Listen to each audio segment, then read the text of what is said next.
Welcome to Black Comix Day 2020, Heroes Rise 3. Can you believe it's 3 years in a row? Wow. Congratulations to Keith and Jones, the organizers. I am Aaron Nabus. I'm from the Holiday Show podcast. And on the podcast, we interview a lot of independent creators. And I'm honored to be the moderator of this panel, where we get to talk to a few independent comic book creators here. First up on the panel is Dr. Lawanna Richmond. She's currently a school board District E candidate for the San Diego Unified School District, and she is also an educator, researcher, and futurist. And speaking of being a futurist, if you will be in San Diego Comic-Con here in San Diego this year, make sure to drop by the Afrofuturism Lounge at the New School of Architecture and Design, which is nearby the Convention Center, July 24th and 25th. Is there anything else you want to add to that, Dr. Richmond? If you're local, there's an art contest that'll be launching using the logo for the Afrofuturism Lounge. Last year when Keith designed it, he put the caption "Born to Build Worlds." So I'm challenging children and adults to send me their vision of the world that this character was born to build. And that's a good opportunity to tell you the title of this podcast. It's called Empowered: How Indie Comic Creators Build Universes and Communities. Next person on the panel is Mr. Greg Anderson Elysée. Greg's a New York-based comic book writer and creator, and is on a mission to highlight deities and characters from African, the Caribbean, and African American folklore. An example of which is the Glyph award-winning comic book is Nana, the Were Spider. It's a coming-of-age tale about the son of Anansi, the West African spider god of stories. Greg's also a filmmaker, model, teacher, and a writer for Bleeding Cool. Next up is Jason Reeves. Jason hails from Los Angeles and is not only is he a comic book creator and owner of the studio 133 Arts, but he also operates 133 Art Printing. I'm sure it must be a very gratifying experience to actually print your own comic book, as well as provide that service to others. And not to be outdone by his good friend Greg, Jason's also a Glyph Award-winning winner with his book One Nation. So Greg won that for Izana. So congratulations to both of them. And last but not least is Mr. Robert Love. Robert is the co-creator along with his brothers of Chocolate Thunder. He has also been published by Dark Horse and Image. And outside of comics, he sold the movie rights to The Adventures of Venus Kincaid and optioned other projects to both Cartoon Network and Disney Channel. So welcome our esteemed guests.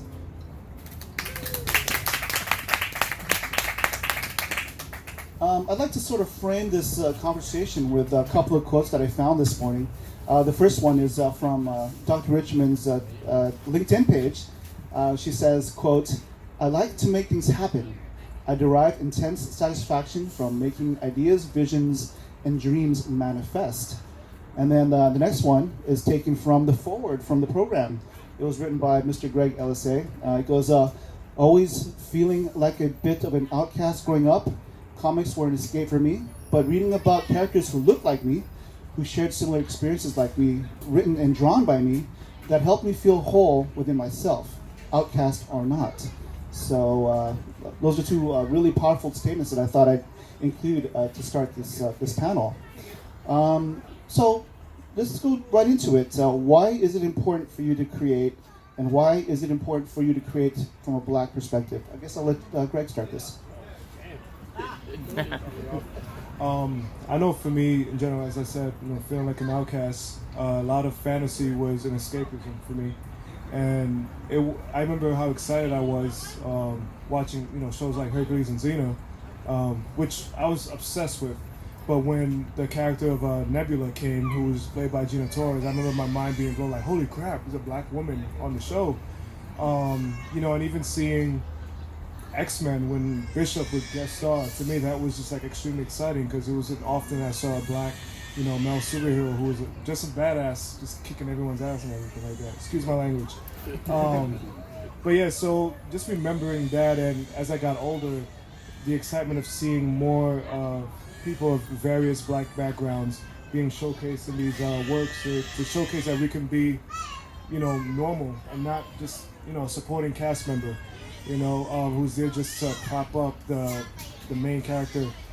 And I just wanted to be a part of that, showcase, especially a lot of my works being influenced by a lot of African mythology, just showcase that we have really dope characters, just as cool as Hercules and Zeus and Thor and all that stuff. So, Awesome. yeah. Jason. Pretty much the same. I used to be like, man, why aren't there people from New Orleans? That's where I'm from. I'm like, where are the New Orleans superheroes, right? That are black. Like, New Orleans is almost predominantly black. And I'd wonder, even when it was about New Orleans, there would be like sparse black people, and not even in supporting roles, just kind of background characters. But yeah, pretty much the same. I always wanted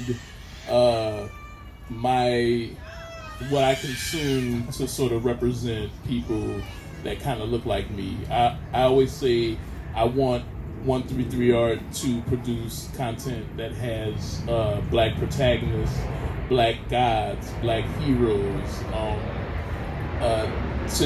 I want to showcase that in my work so that I can see myself, and people like me, kids like the kid I was, can feel like they can achieve whatever the heroes that they see in their media can achieve. So, same.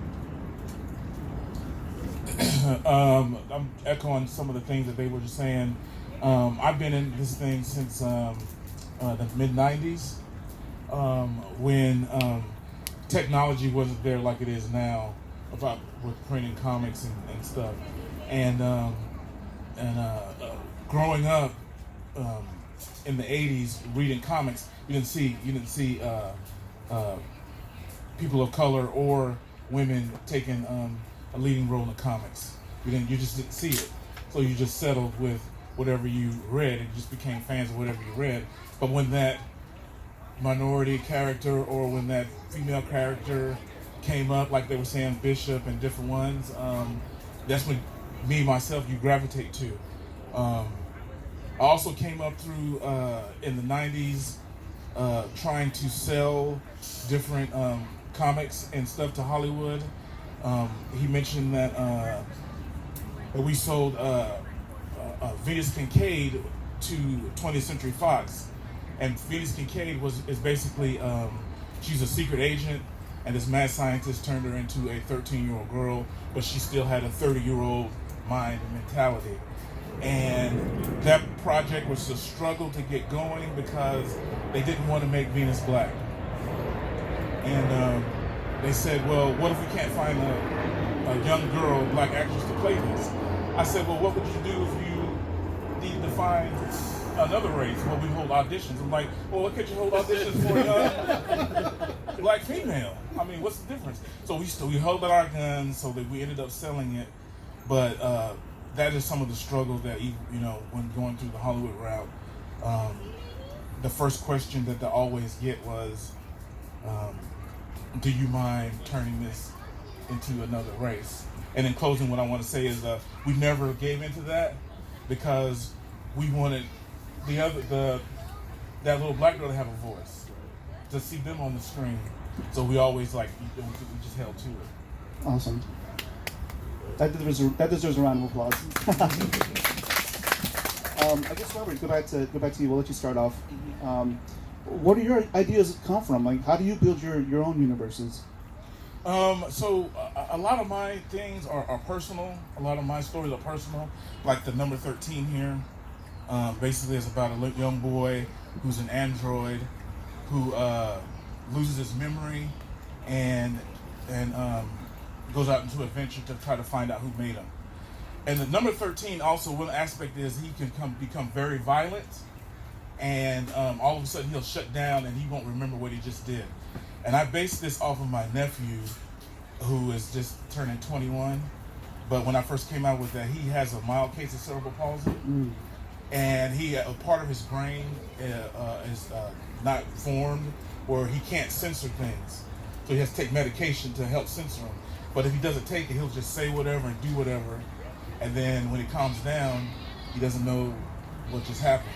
So I kind of based that off of him. Okay. So a lot of my stories are like personal, and my nephew's name is Evan, and the character's name is Evan. So a lot of things I do is like a personal feel to me. Mm-hmm.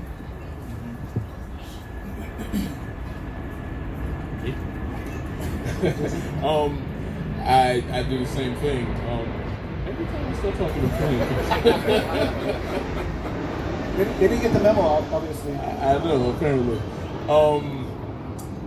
Pretty much the same. Like with Kid Carver's, for instance. Like I said, Kid Carver's, the series takes place in New Orleans, and it's about Marley and Charlie Carver, who are twin geniuses, and they solve mysteries with their brilliant minds and their gadgets. And the story is a lot of it is taken from like my childhood of just kind of riding the streets on my bike and you know, with my friends in the neighborhood, and I just wanted to kind of capture how fun it was to be a kid with your bike and that kind of thing. Also, I was just really into like sci-fi and science as a kid, and just my parents always were like, "You're so intelligent, you should, you know, do science fairs and stuff like that," and it really helps to have encouraging parents who like just tell you you're smart, and these kids' parents do the same for them. And I just kind of wanted to reflect that in the media, in the books that I create, and they're heroic. We were, as kids, I don't know about everybody else, but as kids we were very independent. Like we stayed out late and we got into our own things. Half the stuff we did, our parents didn't even know about, and that's also infused inside of Kid Carver's. Like they're running the streets a little bit, not in a positive way though. So very much the same as Robert. Putting my son and my nephews and that vibe that we had in the late '80s, early '90s when we were just kind of kids romping around on our own. So yeah, same thing. Awesome. For me, I'm very influenced, once again, also, like Robert said, a lot of personal things, as well as a lot of Black mythology, folktales, folklore, and spirituality. Like I grew up sort of always being told that a lot of Black spirituality was evil and corrupted and all this other stuff.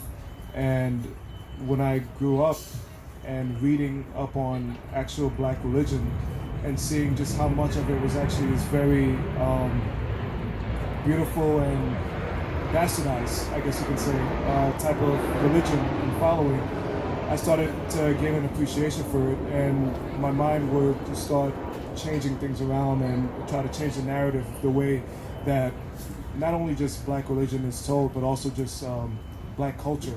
You know, a lot of it is just it's culture, it's where our backgrounds come from, and it's no different from a typical Black kid walking with a hoodie and all of a sudden he's a criminal, you know?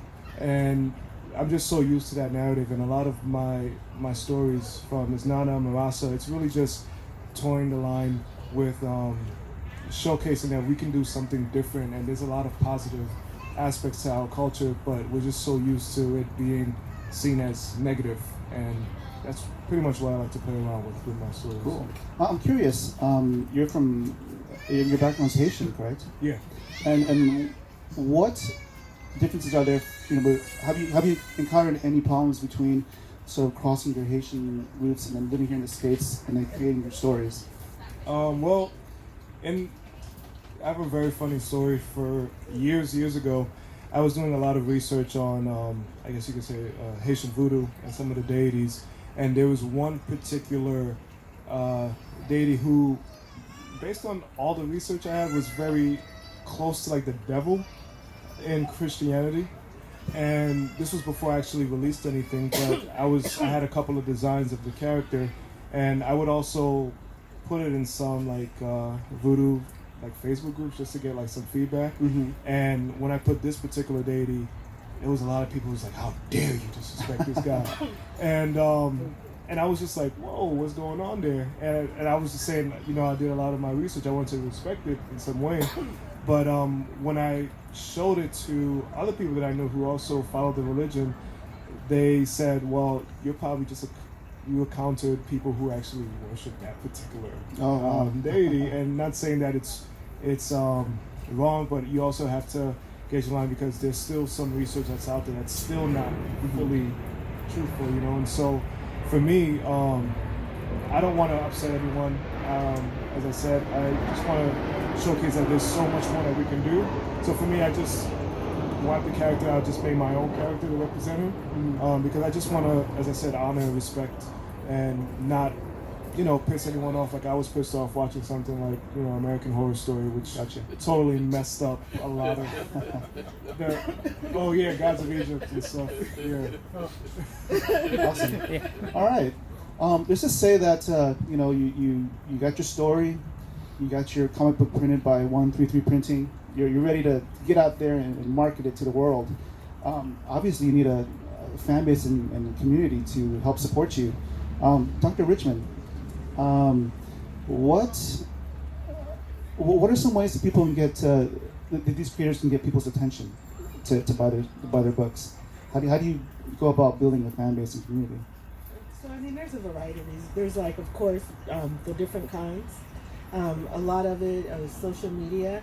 I think what gets missed is there's also a pretty strong academic force that supports comics and comic space in terms of one for entertainment, one for art, but also as a communications means. A lot of the historical graphic novels are a way to help encourage literacy. I look at a lot of people are having challenges getting younger children to enjoy reading. I posit that they are not giving children things that they actually want to read. And getting children to want to read things often involves making sure the material you provide them with is reflective of their experience and relatable. Mm-hmm. I remember going to school, I'm going to date myself, but we were taught to read in books that were about Dick and Jane. And I had no idea what their reality was like because it was so different from mine. Of course, I would be remiss if I didn't say go to places like Black Comix Day and the Afrofuturism Lounge, where you have an audience that's looking for material in this genre and who are hungry for something different than the commercial experience that they're usually exposed to. Awesome.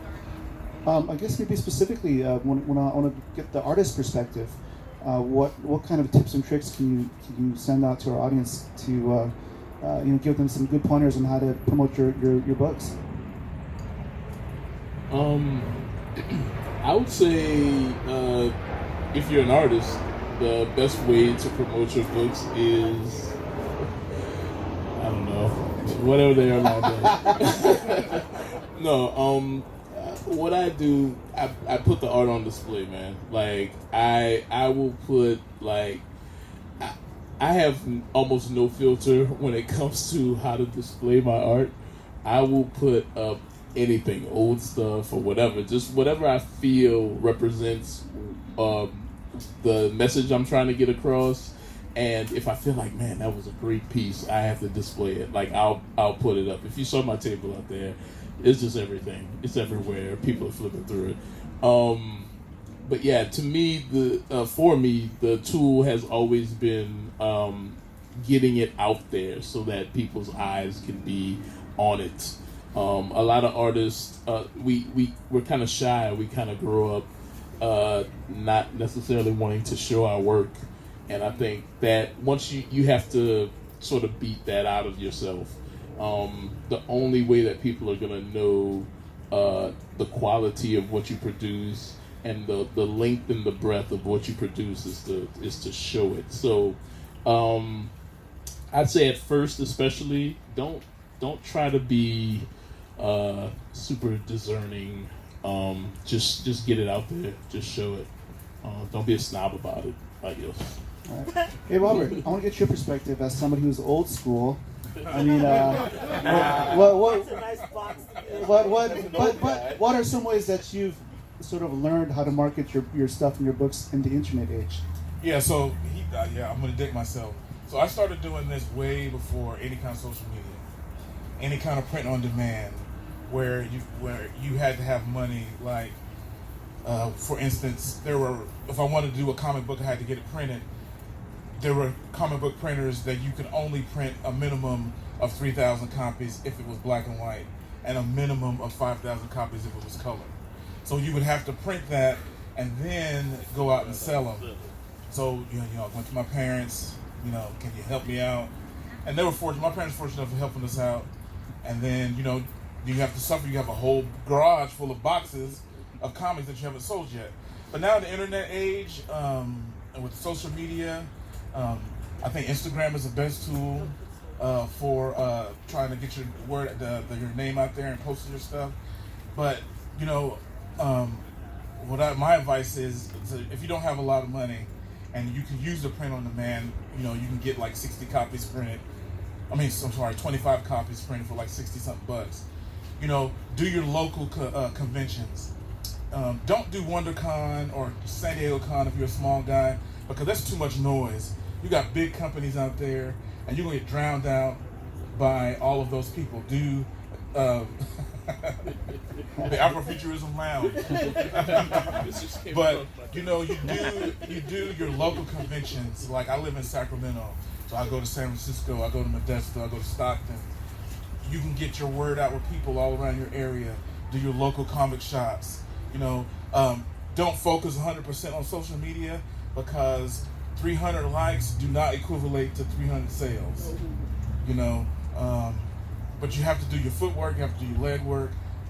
Come to people like me, I'll give you advice. Network when you go to conventions, go to libraries. You just got to do all you can. Any idea you have is not a bad idea.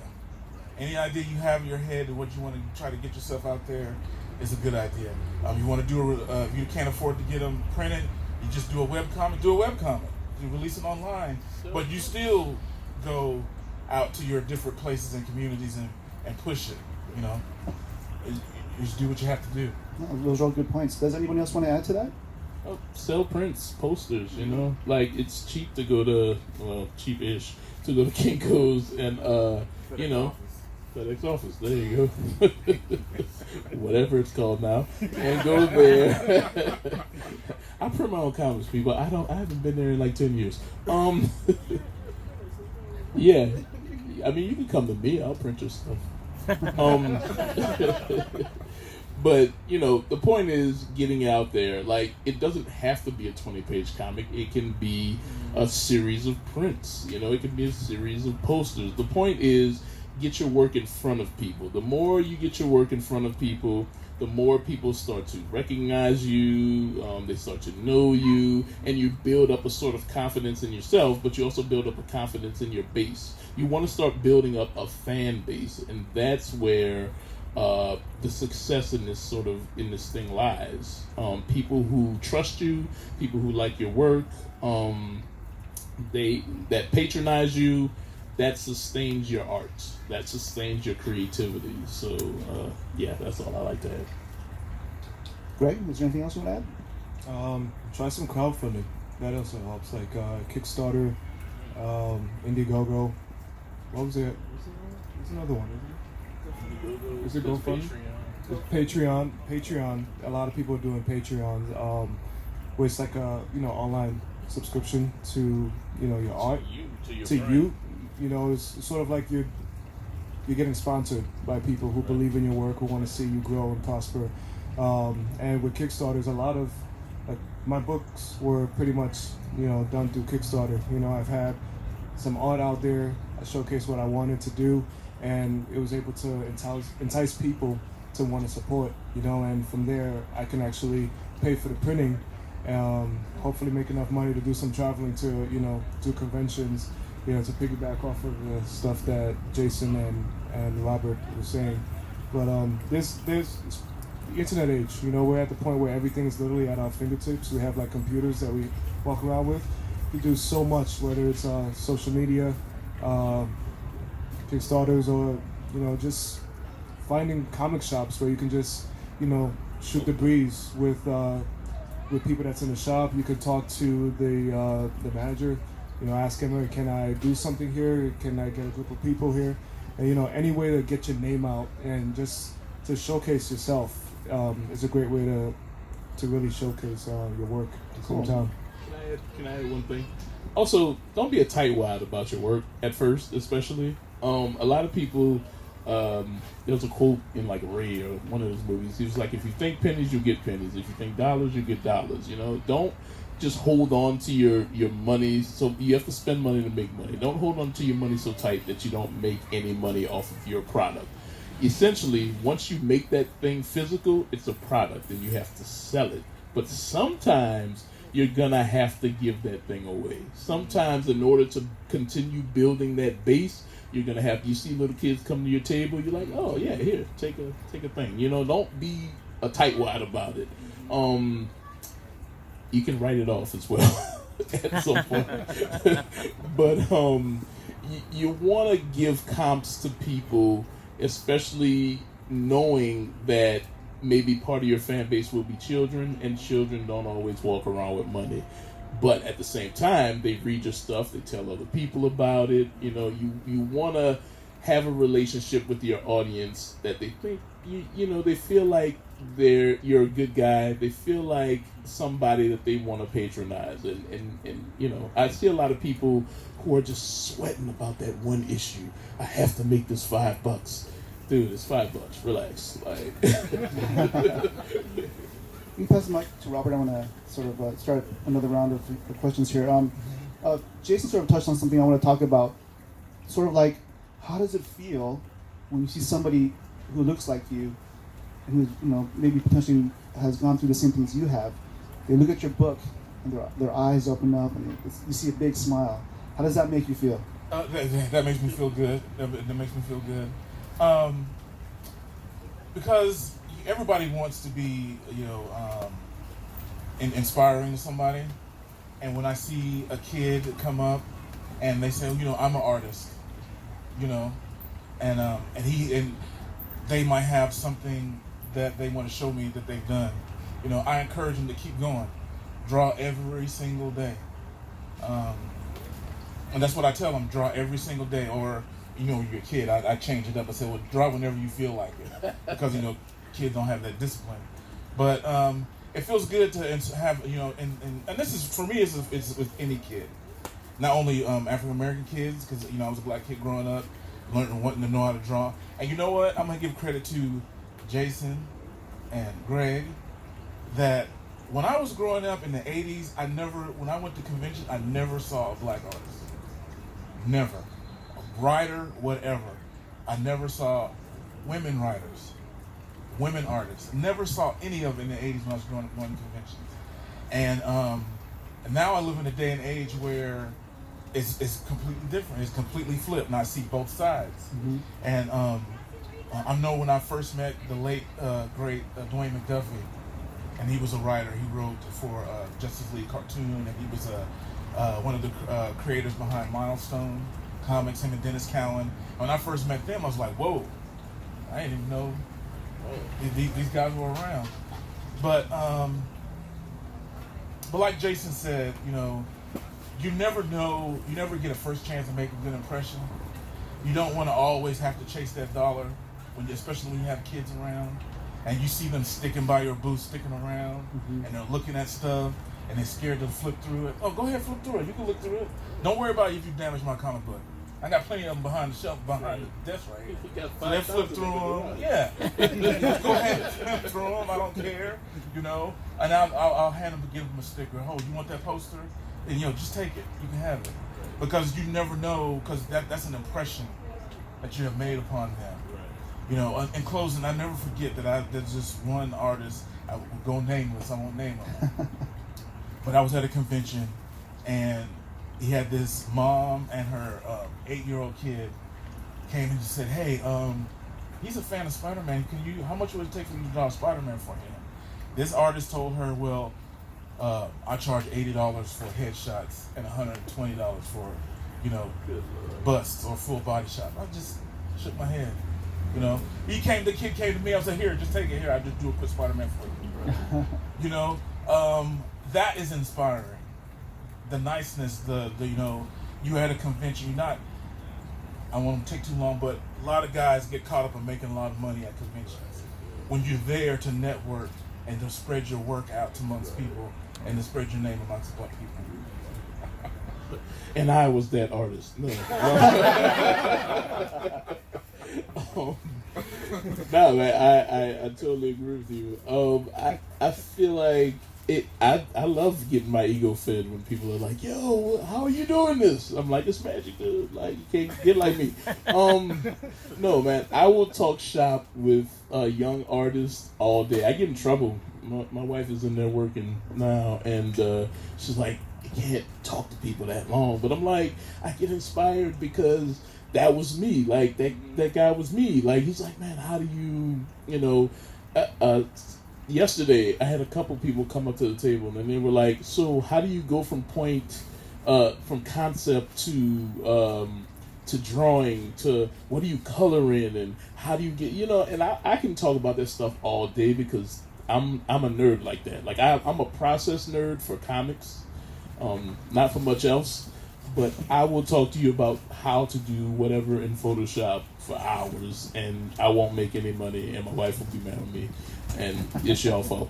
But yeah, I definitely love to see and hear young artists ask questions, and that's what they should do. They people like us should always be available to people like them, and it's crappy when guys are like, "Oh, I don't have time," and all that. There's a way to be polite. There's a way to be cordial, and there's a way to inspire people that come up to your table. Yes, you might lose a few passers-by or onlookers or whatever, but if your stuff resonated with them in the first place, they circle back. I don't like to be super rigid about that because it's also important to train the next generation, and part of their training is coming up to you at a convention and asking you questions and showing you things. So I always want to be the kind of creator that helps with that, even for that brief 10-15 minutes. I'm gonna do it. I'm always gonna do it. So yeah, man, that's some Leaf Village knowledge right there, man.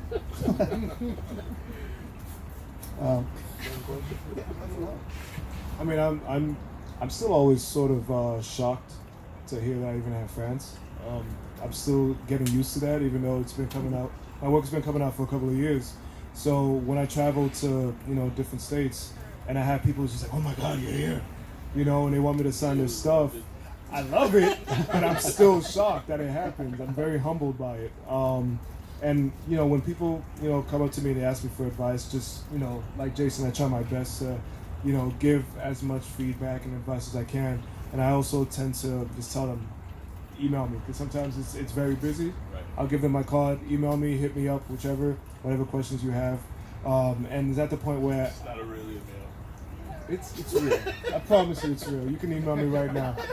I can't stand this dude, bro. It's fucking annoying.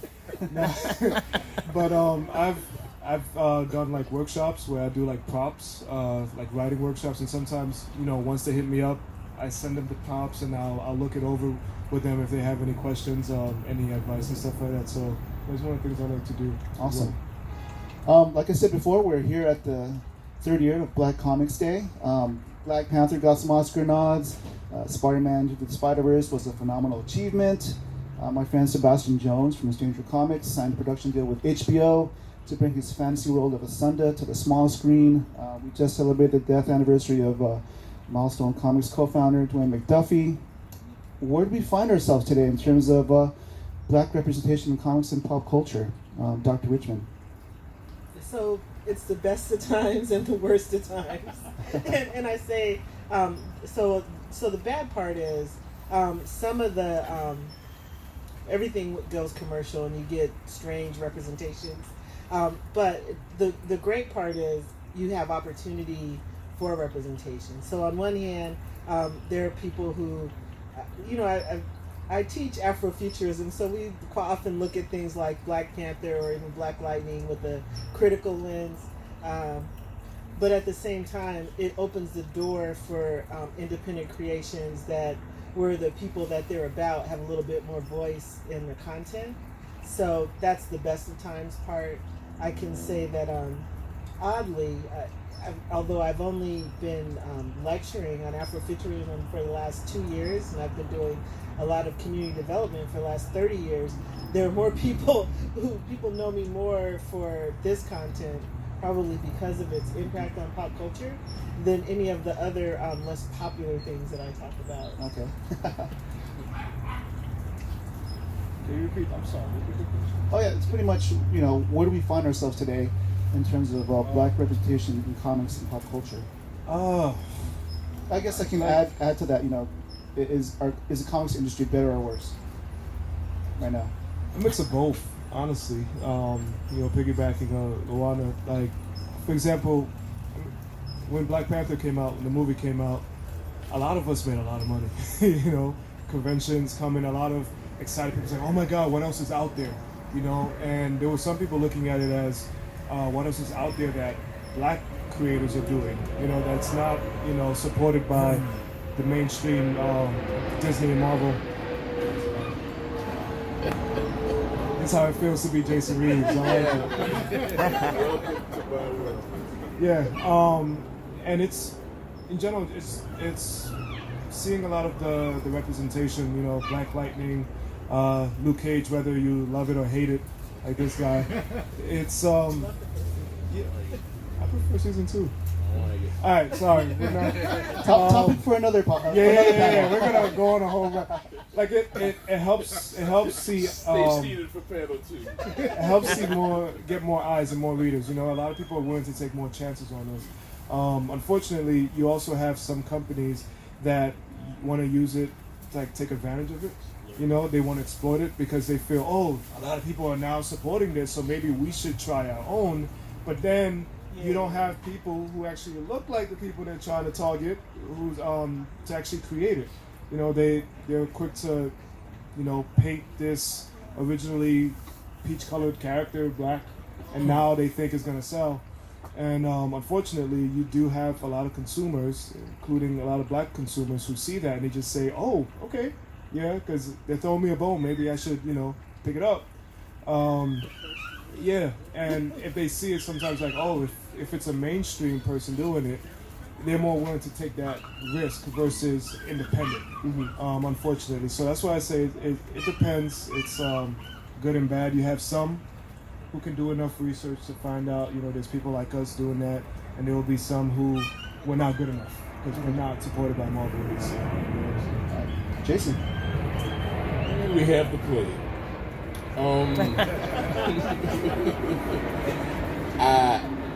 I'm gonna be more optimistic and say that I think we're doing good. I think there's a lot of eyes on us, and which is good. There's a lot more shows like this cropping up, which is great. That support us and support what we do. So I'm positive about it.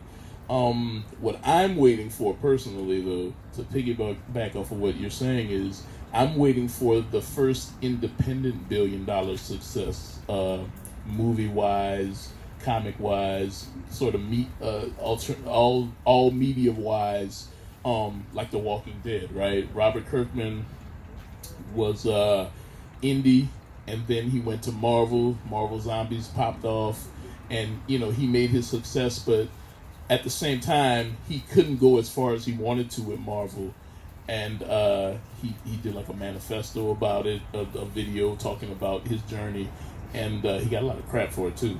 But he kind of told the truth. After he became partner with Image, his career took off. When The Walking Dead blew up, he just went into the stratosphere. But I keep saying that once we have the first black indie success like that, then you'll see people like us kind of coming up in the same way. So I'm waiting for like Bitterroot is with Legendary now, David Walker's thing.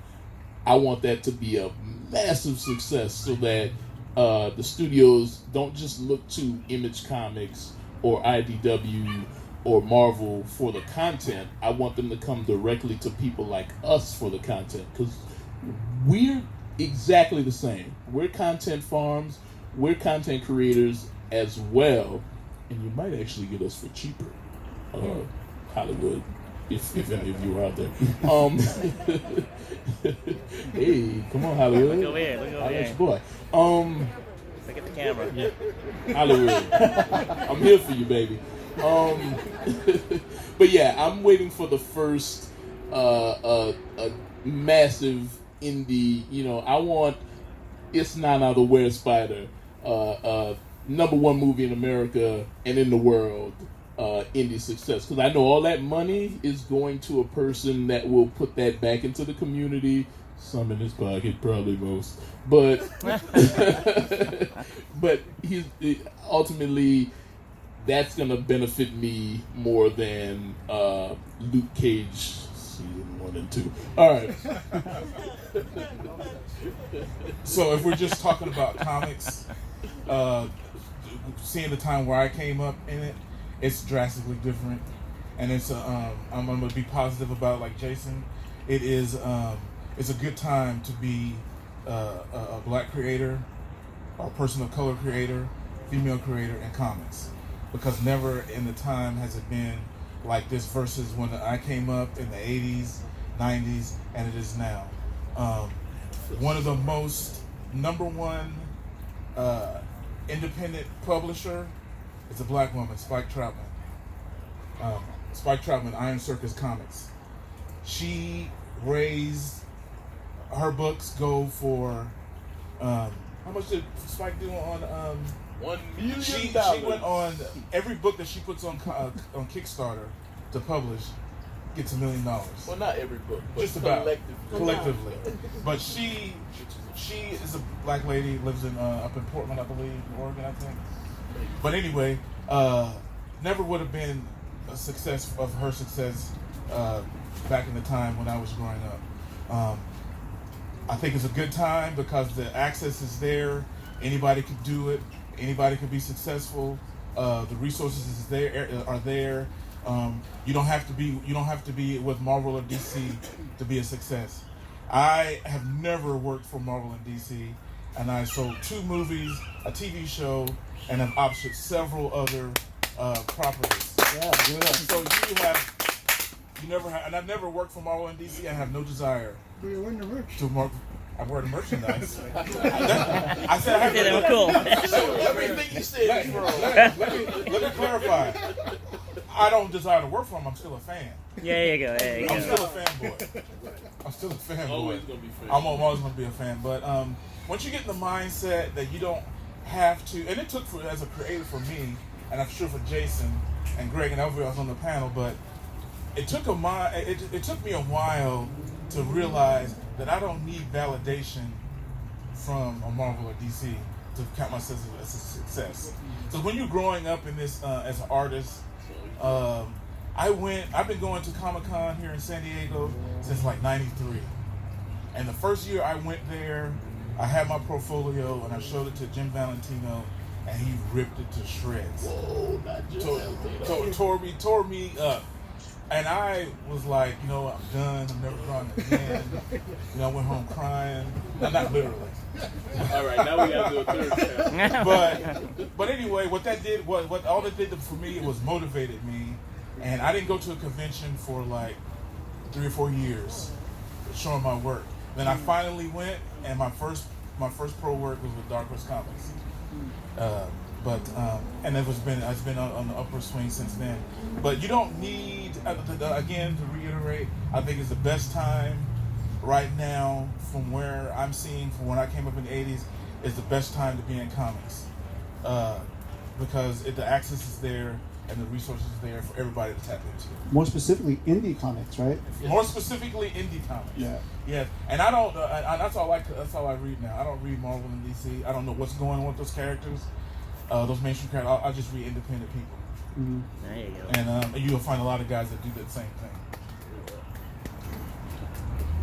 Use the internet; it is powerful. Cool. I guess, Dr. Richmond, what are some ways that we can maybe improve things, like as sort of supporters for these independent creators? And I guess I'll end that with also, where do you see things in 5 years? So I'm going to say the academic, it depends. But I think a big part of it is sharing and supporting.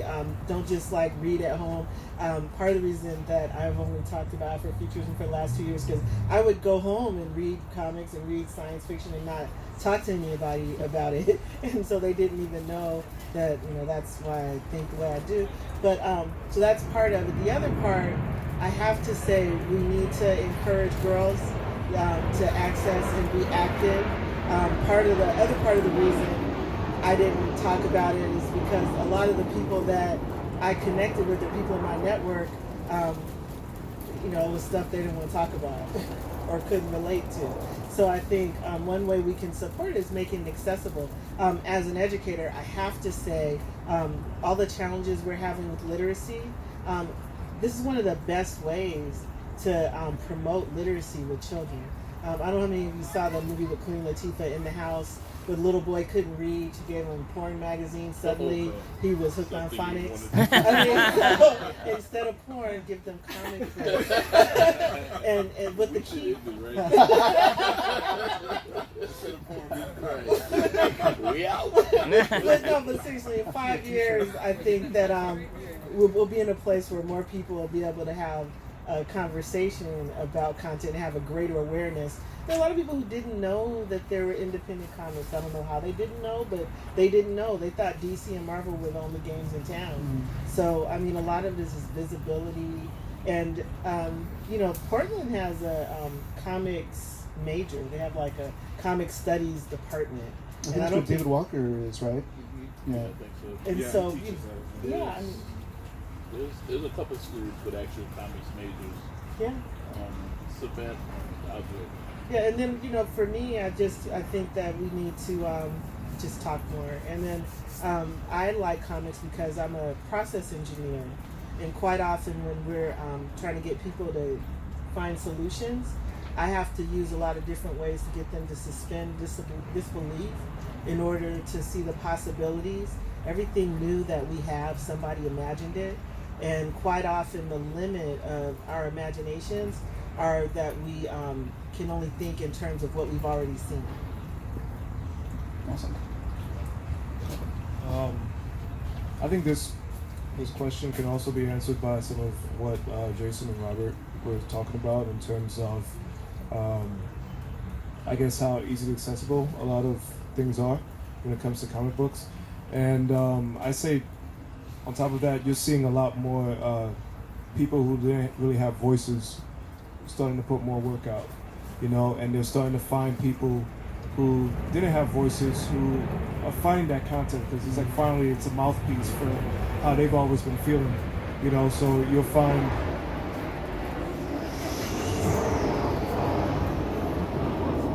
awesome. Like this convention here, you'll find a lot of black creators. You'll find conventions for LGBT. You'll find conventions with being led by women. And little shout out to Aaron right here, who's going to be starting. Can I say? Can I spoil? Sure. He's going to be starting a Filipino American comic convention. So. Few of the founders are here as well. Okay. Oliver and Alex, and I think Scott Lost. And Vince over here. So I think it's where we're gonna be in 5 years.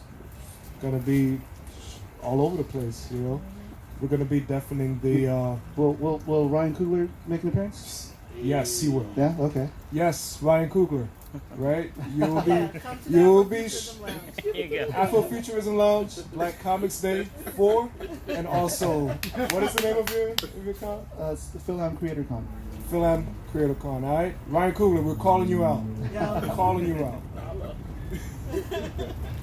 Yeah, Ryan Coogler. Yeah, man, the internet. Okay, so where I see it in 5 years, if we continue to be more inclusive, like Greg is saying, I think we can go super far with it. I think we need comics definitely from everybody, man. I look at the markets of like France and Japan, and there's so many varied comics there. They call it manga over there for people that don't know. But manga has comics about cooking. They have comics about playing basketball. They have comics about dudes with swords who cut things and monsters, and like it's so varied. It's amazing to me what you can make a comic about in these other places. I think America needs to be that. Our industry needs to be the same, and the only way you get that is if you include more voices, right? That's the only way you get comics from different walks of life, and those people that are walking those lives, that resonates with them, and they become an audience. So I think in 5 years, hopefully, that's what is continuing to happen, because it's happening right now. What was the other part of the question? You pretty much answered it. Oh, okay. Well, pretty much 5 years, but yeah. Oh, okay. I and use the internet. It's powerful. And in 5 years, I want to see the comic industry to be more creator-driven and less creators, in my view, should look at themselves as authors, like how the Japanese manga comics are. Those guys are authors. And so I hope that in 5 years that the transition will be creators as authors, and less about the corporate part of it, but more authors and more creator-driven and more independent-driven. Okay, awesome. Yeah. We got about 5 minutes left. I'd like to open up some Q&A. Is there any questions from the audience? Yes. For creators as yourself who don't want to sign on to a mainstream publisher, Plane. We got you. Care about everybody.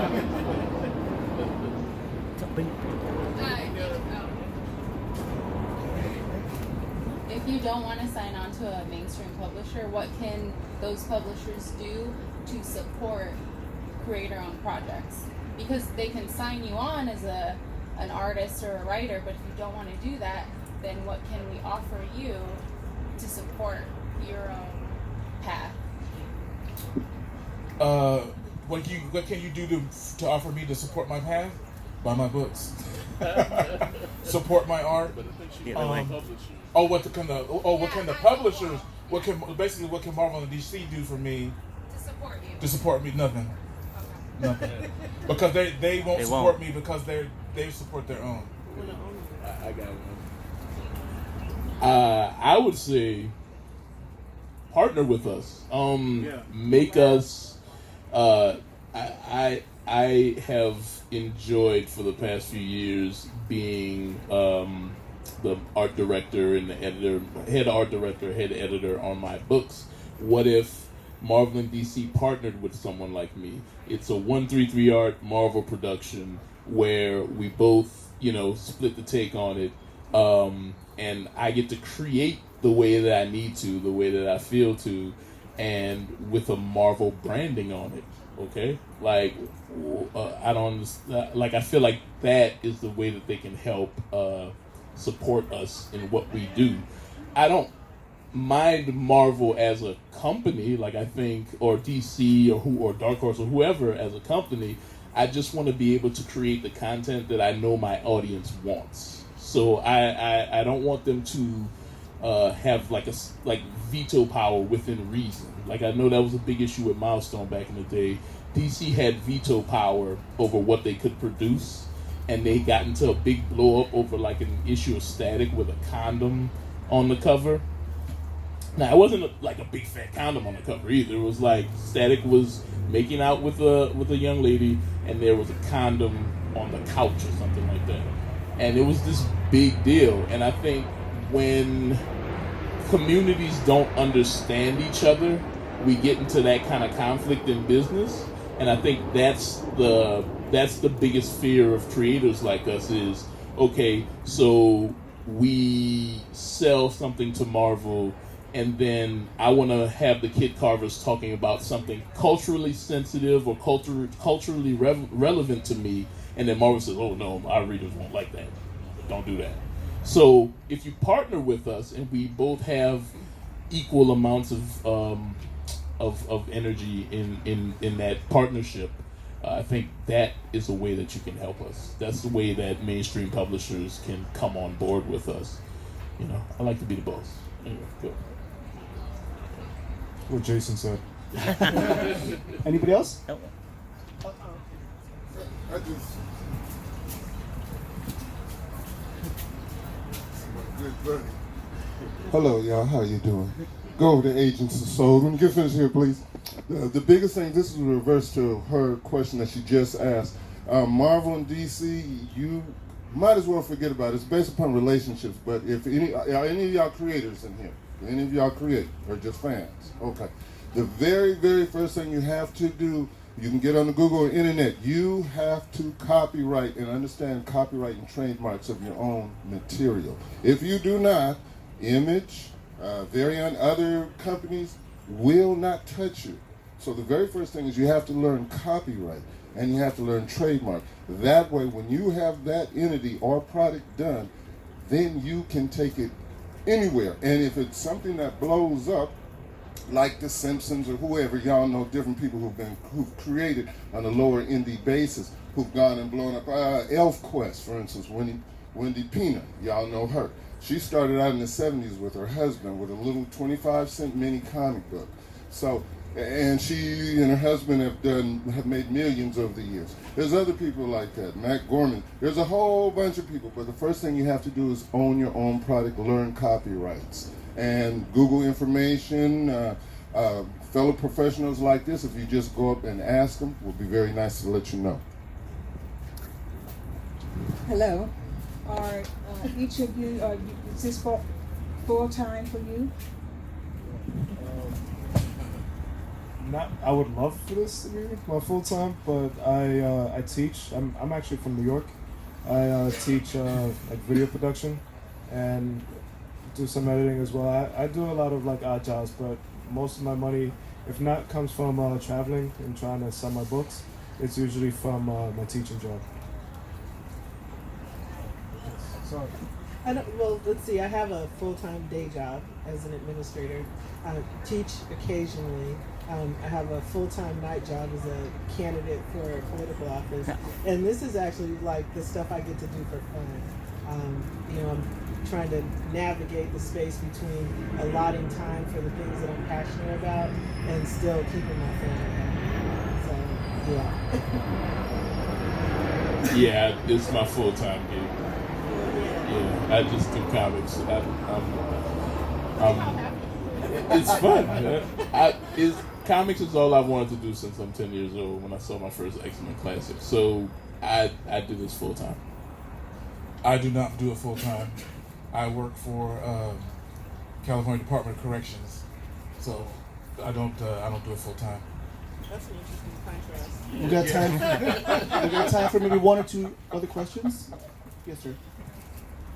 So the artists that are starting out, you would tell them they have to have something to complement their comics as an artist to support them, sustain them to get to the point that you are doing full time. Right? Yeah, I mean, if you have a day job, don't quit it.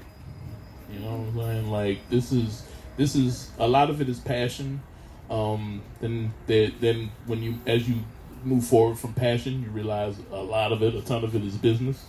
So if you have something to sustain you, do not quit that job. Like come home at night and have red eyes and work on it, you know.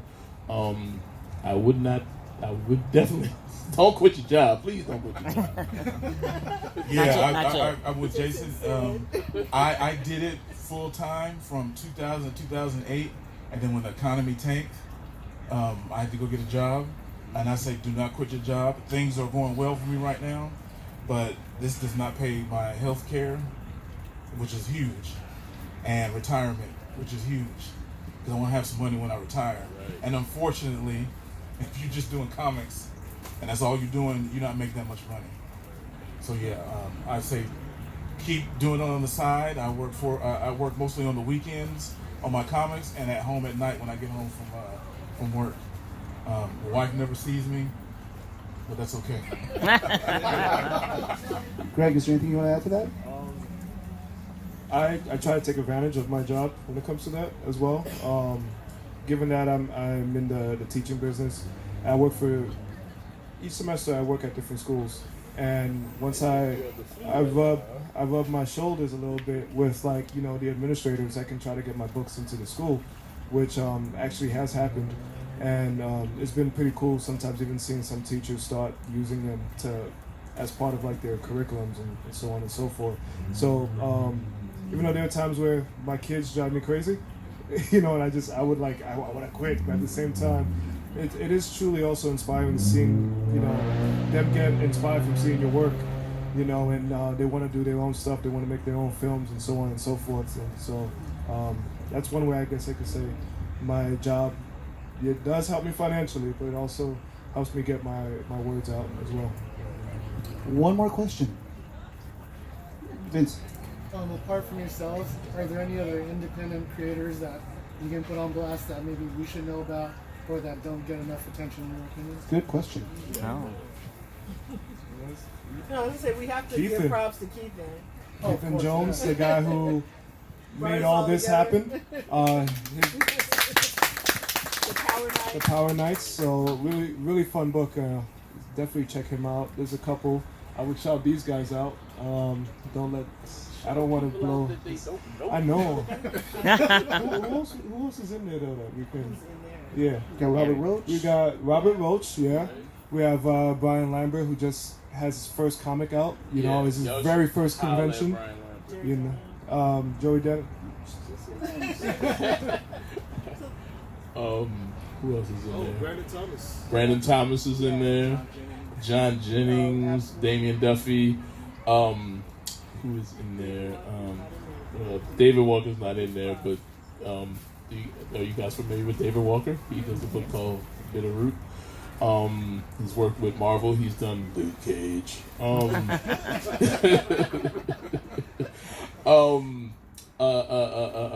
trying to remember who else is in there.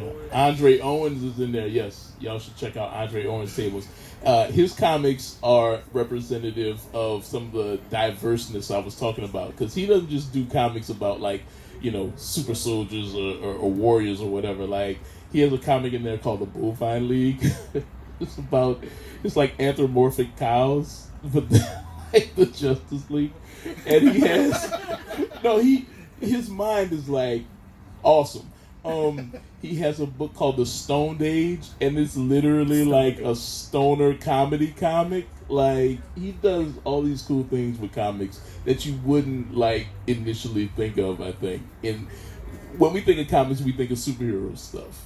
When Andre thinks of comics, I don't know what he thinks of. It's amazing. Y'all should stop by that cat's table. And he's a really nice guy. Yeah, just like John Jennings, who's doing a lot of Octavia Butler's her novels into comics. Into comics, Damian Duffy helps her.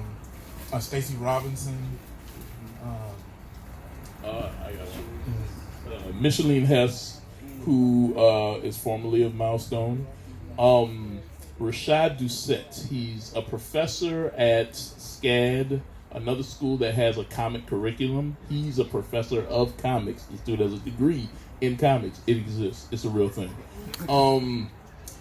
Rashad Doucette does a book with us called Hannah Hansen Saves Prom. Also another guy that has whacked out ideas about comics. He has a book called My Dog is a Superhero. He's doing, we're doing I can't really talk about that, but Robert Jeffery is an amazing writer of comics. He has a book called Route 3, a book called Mind to Avenge. Ashley Woods, phenomenal artist, phenomenal comic creator. She has a book called Millennia War, and she's done stuff for like she used to work on a Tomb Raider comic recently. What else is she doing? Lady Castle for Boom Studios. I want to say a lot of stuff. She's who? Vita Ayala, who's I know she just recently. My apologies. They got picked up for writing a lot of Marvel books at the moment, but also have their own independent works, which are awesome. awesome. So if you could find out their work, Firyali, we also have Kwanzaa. I do not want to butcher his last name. I cannot say his name. But Kwanzaa for Black. It's Kwanzaa for Black, Victor, the Valley, and every single person who has a table there. Right. Yeah, just check them out. And if you look at our friends list on Facebook and Instagram, you'll find a lot of people that you don't know their names, but they do comic books. It's way bigger than it was a while back. Just look for the art, man. Cool. Like if you see 133 art, then look at the people commenting on the post. Speaking of Facebook, I hate to give you homework. Where can people find everybody online? Okay. I guess since I got the mic, my hub is 133art.com, and on social media, I'm at 133art everywhere. Next Saturday, we're actually launching a Kickstarter for our newest book called The Crossing. It's 133 Art's first creator-owned comic, which means we're using an image model. A few creators got together with us, and we're partnering with them to create this book. It's a sci-fi story about a high-speed chase through the multiverse. So look for that next weekend. Awesome.